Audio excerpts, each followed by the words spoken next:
They sold out arenas, topped the charts, and lived like nothing would ever run out. Then the money was gone.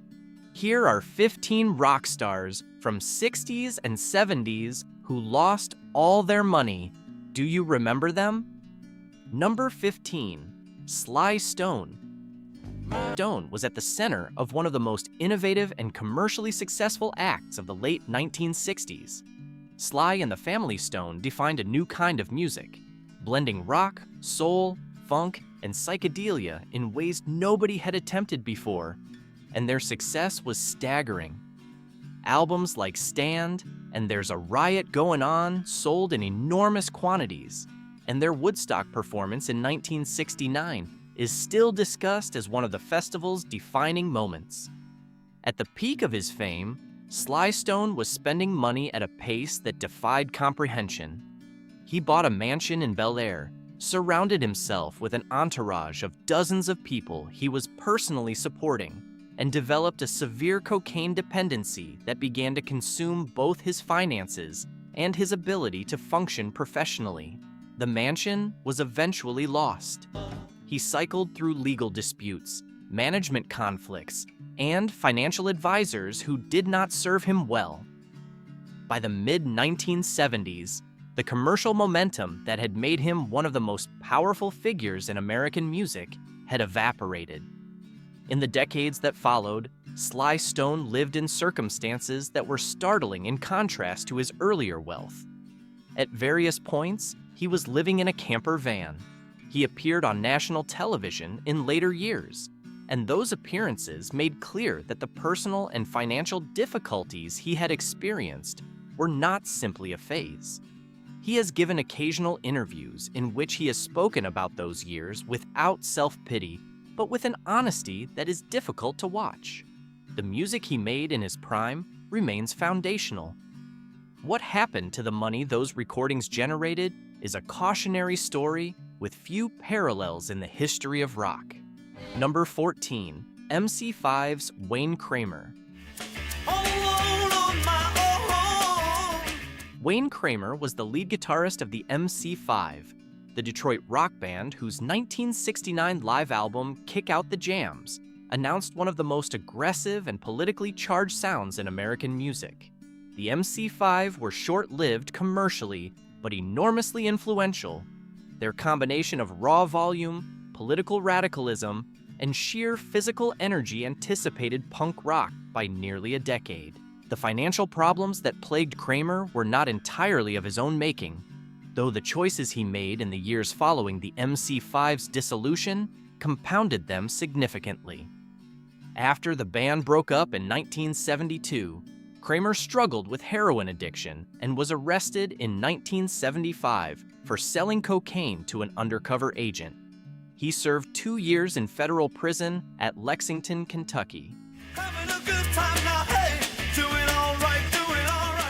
The imprisonment erased whatever financial footing he had maintained after the MC 5 years. Kramer rebuilt his life and career with considerable determination. He became a committed advocate for prison reform and music rehabilitation programs, founding the nonprofit Jail Guitar Doors USA, named after a Clash song written about him, which provides musical instruments and instruction to incarcerated people. He continued to record and perform, and his later work received genuine critical appreciation. He died in February 2024. The path from the MC5's Detroit stages to the federal prison at Lexington and then to music advocacy is one of the more unlikely trajectories in rock history, and Kramer navigated it with a clarity about his own mistakes that few people in his position have managed. Number 13, Marvin Gaye. There's far too many of you die. Marvin Gaye was one of the most gifted and commercially successful artists in the history of Motown Records. What's Going On in 1971 and Let's Get It On in 1973 were not just commercial successes, they were transformative cultural documents that redefined what soul music could address and how it could sound. His commercial power through the early and mid-1970s was enormous.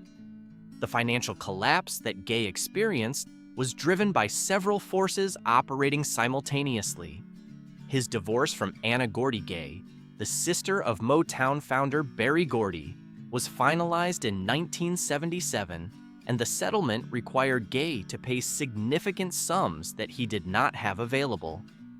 In a move that was either creative desperation or inspired improvisation, depending on who is telling the story, he negotiated a settlement in which the royalties from his next album would go directly to Anna. You know we've got to find a way. That album was Here My Dear, released in 1978, a double album that addressed the divorce directly, in considerable personal detail, with the full knowledge that every copy sold would pay money to the woman he was writing about. By the early 1980s, Gaye had left the United States to escape creditors, living first in London and then in Ostend, Belgium, where he lived in a converted bus. He eventually recorded Midnight Love in 1982, which produced Sexual Healing and restored his commercial standing. He was rebuilding when he was shot and killed by his father on April 1st, 1984, the day before his 45th birthday. The financial difficulties of the late 1970s were a chapter in a story that ended before it could be fully resolved. Bring some loving here today. Oh. Number 12, Peter Green. Peter Green was the founding guitarist of Fleetwood Mac and one of the most gifted blues guitarists of his generation. Eric Clapton has said that Green was the only guitarist who ever made him nervous. The band Green assembled in 1967 produced music of extraordinary quality, and Green's songwriting, Black Magic Woman, Oh Well, Albatross, established him as one of the most original voices in British rock. Then, in 1970, Green gave away his money. Not lost it, gave it away. Following a period of LSD use that triggered a serious mental health crisis, Green became consumed by the belief that it was wrong to accumulate wealth. He asked Clifford Davis, the band's manager at the time, to donate his royalties to charity. Davis did not do this. Green eventually left Fleetwood Mac and spent the following decade in and out of psychiatric institutions, working at various points as a gravedigger and a hospital porter.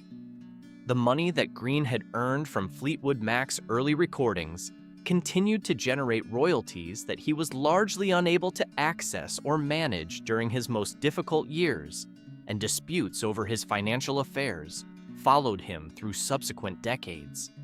He eventually received treatment that stabilized his condition and was able to return to performing in the late 1990s with a new band. He died in July 2020. His case is unusual in this list because the financial loss was not the result of excess spending, but of a mental health crisis that distorted his relationship with money entirely. Number 11, Dave Clark. Dave Clark was the leader and drummer of the Dave Clark Five, the British invasion band that arrived in America hard on the heels of the Beatles, and had an extraordinary run of hits from 1964 through the late 1960s. Glad All Over, Bits and Pieces, Because, and Over were all significant American chart successes. The Dave Clark Five appeared on The Ed Sullivan Show more times than any other act during that era, a fact that Clark himself owned and understood in commercial terms. Clark was unusually shrewd about ownership by the standards of his time. He owned the masters to all of the Dave Clark Five's recordings, a position of control that most artists of the British invasion era did not achieve. The financial difficulties he experienced were not the result of the kind of contractual exploitation that took money from many of his contemporaries. The problems came later, Through a combination of business ventures that did not succeed and financial mismanagement that eroded the foundation he had built. Clarke invested heavily in various projects through the 1970s and 1980s, including theatrical productions, with mixed results. He retained control of his masters, which proved valuable when the Dave Clarke Five were inducted into the Rock and Roll Hall of Fame in 2008, and when he oversaw the release of archival recordings. But the personal financial security that the Dave Clarke Five's commercial success might have guaranteed was considerably reduced by the decades of investment decisions that followed it. Number 10, Gram Parsons. But now when I'm Gram Parsons came from genuine wealth. His maternal grandfather had made a substantial fortune in the citrus industry in Florida, and he burned through that inheritance with a speed and totality that surprised even the people around him. Parsons had access to a trust fund that provided significant income, and by the time he was in his mid-20s, he had spent most of it on a lifestyle built around music, drugs, and a social circle that included Keith Richards of the Rolling Stones. His musical contributions were foundational. His work with the Byrds on Sweetheart of the Rodeo in 1968 helped define country rock as a genre. The Flying Burrito Brothers, which he co-founded, produced albums that influenced virtually every country rock and Americana artist that followed.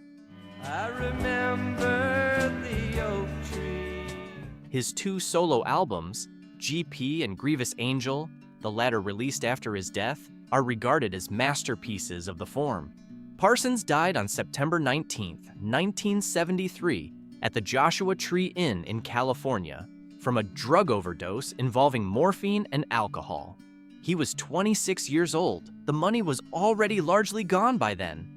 His friend and road manager, Phil Kaufman, subsequently took his body from Los Angeles International Airport, where it was being shipped to Louisiana for burial, and burned it in the Joshua Tree Desert, carrying out what Kaufman said were Parsons' wishes.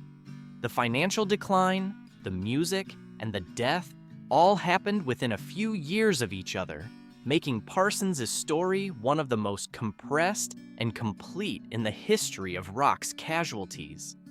I always pretend. Number 9, Syd Barrett. Don't need no education. Syd Barrett was the founder of Pink Floyd and the creative force behind their debut album, The Piper, at the Gates of Dawn in 1967.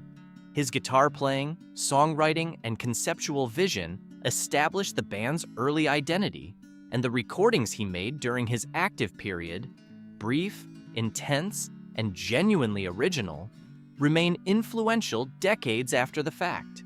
Barrett's mental health deteriorated rapidly in 1967 and 1968, driven by LSD use, and his ability to function as a performing and recording musician collapsed. He was effectively removed from the band in early 1968, when David Gilmour was brought in as his replacement. Barrett made 2 solo albums in 1970 with the help of former Pink Floyd members, and then retreated almost entirely from public life. Oh, it's just another brick in the wall. The financial dimension of his story is tied directly to his mental incapacity. The royalties that his early Pink Floyd compositions continued to generate were largely inaccessible to him during the years when he was most unwell. His family managed his affairs, and he lived quietly in Cambridge in a house owned by his mother. By most accounts, he lived simply and was not in dramatic financial distress in his final years. But the vast commercial success of Pink Floyd, which was built partly on a foundation he had laid, generated no meaningful financial benefit for the man who had been its original center. He died in July 2006 from pancreatic cancer. Hey, teacher, leave them kids alone. Number 8, Gary Glitter.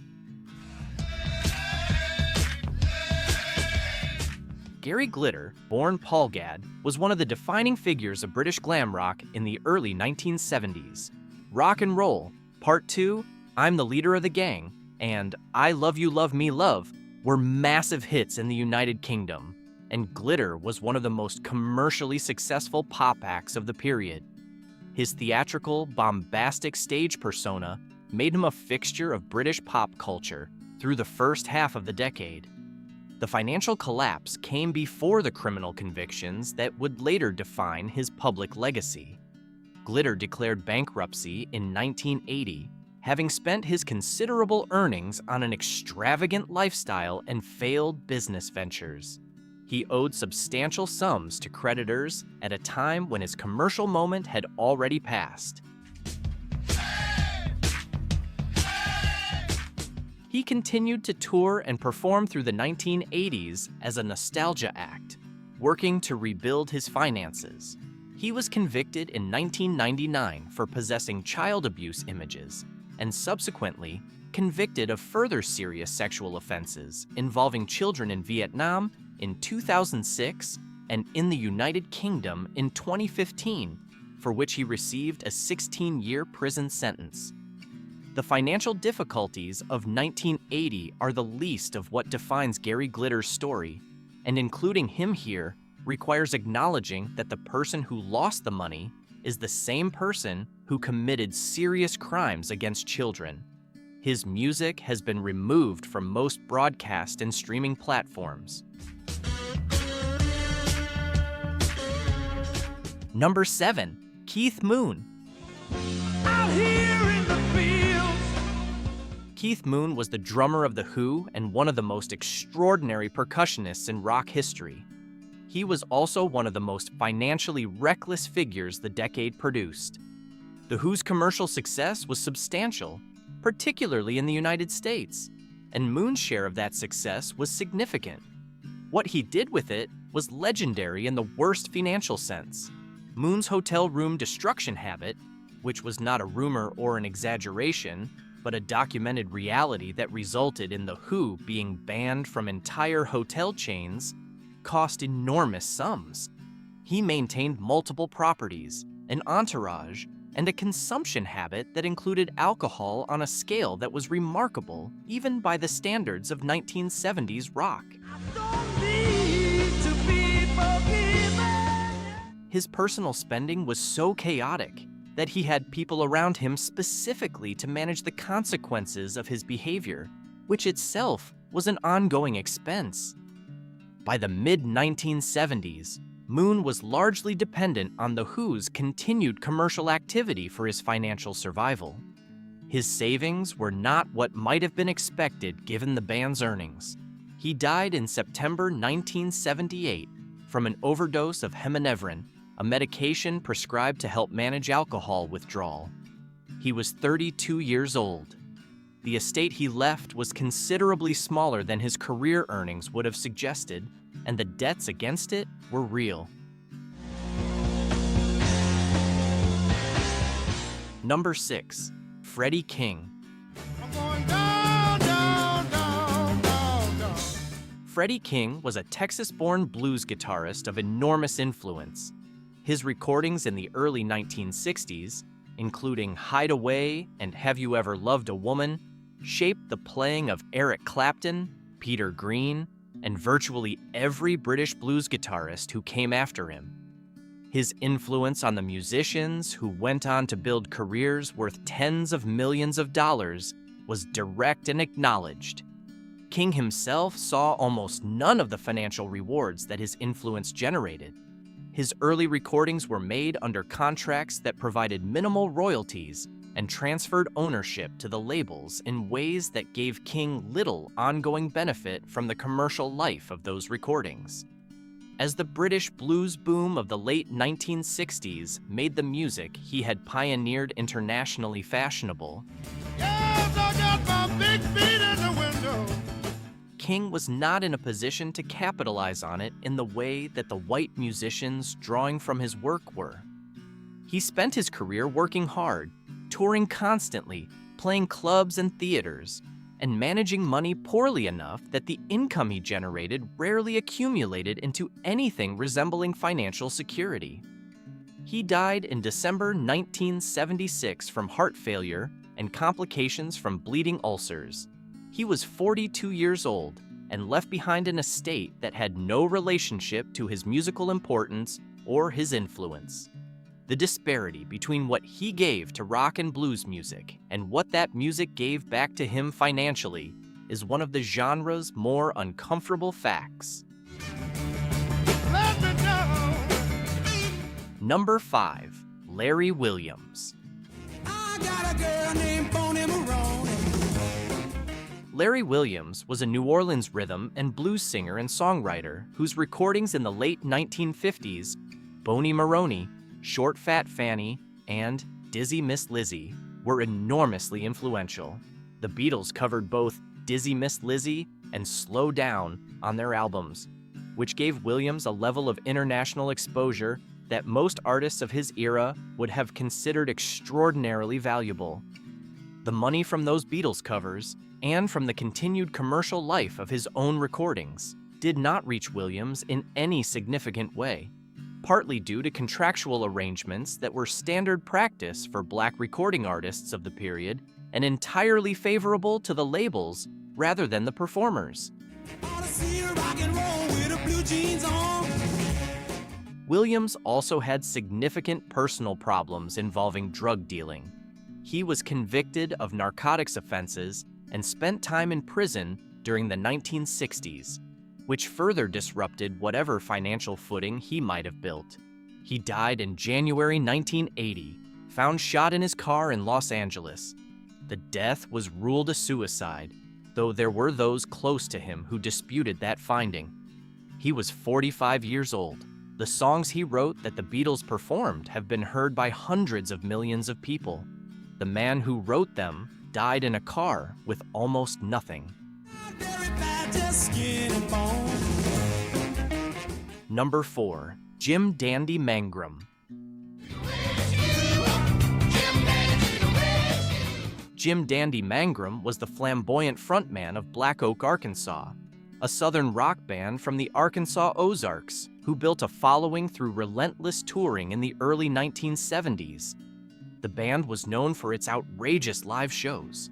Mangrum's long hair, bare chest, and theatrical delivery made him one of the more visually memorable frontmen of the era, and they had a devoted following that kept them on the road for years. The financial problems that plagued Black Oak, Arkansas, were rooted in the fundamental economics of heavy touring without proportional record sales. The band was a live act first and a recording act second, and the income from touring, while real, was consumed by the costs of maintaining a large band and crew on the road continuously. Management decisions during the band's peak years directed money away from the members rather than toward them. Mangrum has spoken in interviews about the experience of being a successful touring act while remaining personally broke. The band dissolved and reformed in various configurations through the 1980s and 1990s. Mangrum continued to perform under the Black Oak, Arkansas name and has maintained that identity through subsequent decades. He is still performing. The financial rewards of a career that involved years of work, thousands of performances, and genuine audience loyalty were largely never realized in any lasting personal financial security. Number 3. Ronnie Van Zant. Ronnie Van Zant was the founder, vocalist, and primary creative force of Lynyrd Skynyrd, the Jacksonville, Florida band that became one of the most commercially successful Southern rock acts of the 1970s. Sweet Home Alabama, Freebird, and Simple Man are among the most recognized American rock songs of the decade. The band toured relentlessly and built an audience whose loyalty was genuine and enduring. The money that Lynyrd Skynyrd generated during their peak years, from record sales, touring, merchandise, and licensing, was not equitably distributed to the band members in the way their contribution might have warranted. Their management arrangements during the early and mid-1970s gave them limited financial control over the income their work generated. Van Zant and the other members were frequently on the road while the financial structures around them were managed by others without adequate accountability.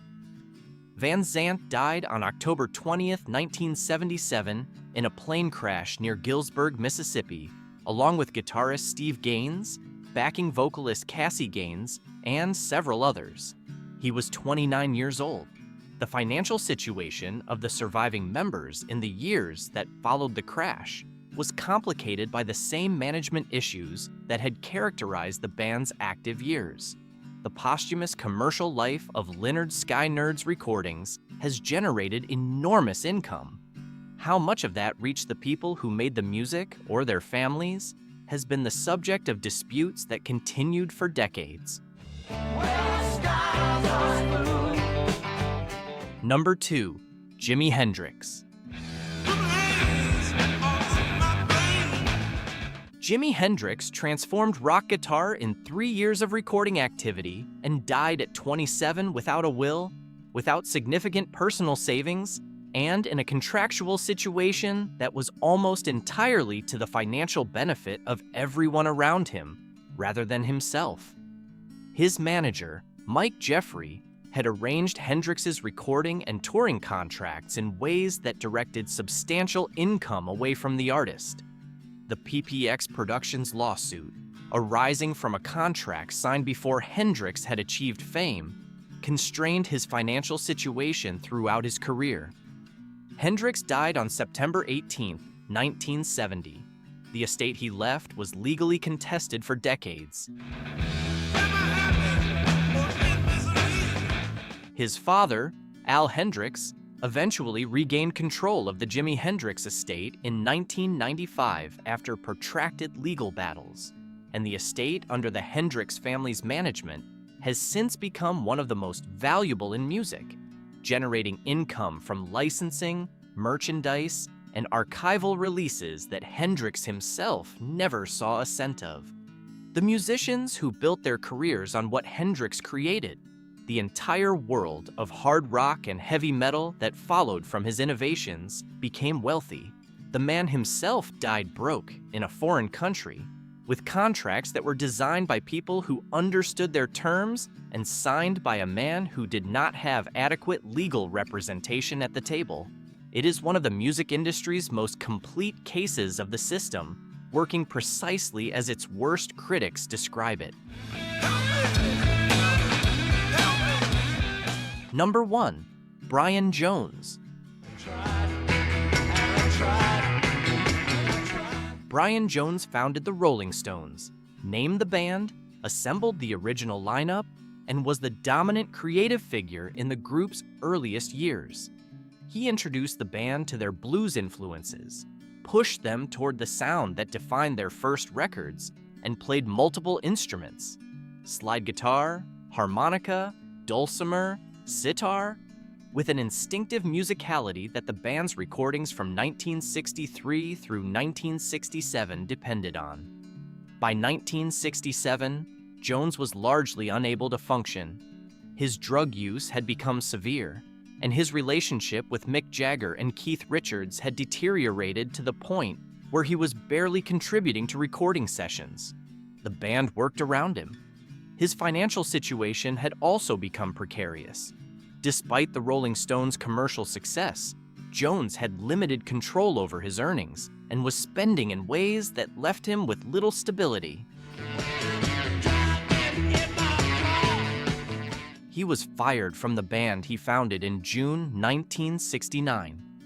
On July 3, 1969, he was found at the bottom of the swimming pool at his home, Cochford Farm in East Sussex, the same farm where A.A. Milne had written the Winnie the Pooh stories. He was 27 years old. The coroner's inquest recorded a verdict of death by misadventure.